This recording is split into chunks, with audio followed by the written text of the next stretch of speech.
Hello, phone తీసుకెళ్లి మీ సేటికి. ఇంతకీ మీరెవరు సారు? నేను ఆయనకి తెలుసు. అర్జెంట్ అని చెప్పు. పేరు చెప్పకుండా ఫోన్ ఇస్తే మా సేటు కోపడతారు.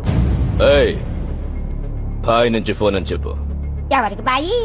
మా సేటుకు బాయా, చెట్టు పెళ్ళానికి బాయా? నేను ఖల్లీదిని మాట్లాడుతున్నాను. ఇంతకే నువ్వేం చేస్తావు? నా గురించి తెలీదా నీకు? టీవీలో చూడలా? టీవీలోనా? ఏ సీరియల్లో వస్తా? మారుతుంగా సాలి. కేకరేకొచ్చా? నేను అహితుందే ఫోను. సరే, మీ సేట్ ఇంట్లో ఉన్నాడా లేడా? ఇంట్లో లేడు, బయటకెళ్ళాడు. కార్ బయట ఉంది, నా మనిషి బయటే ఉన్నాడు. నోరు మూసుకొని సేటికి ఫోన్ ఇవ్వు. మా సేటికి 10 కార్లున్నాయి. ఏ కార్లో ఉంటాడో, ఎక్కడికి పోతాడో నీకేం తెలుసు? సరే, నంబర్ చెప్తాను, రాసుకొని సేట్ వచ్చాకివ్వు. చెప్పు. 00 తెలుగులో చెప్ప. 00 నెంబర్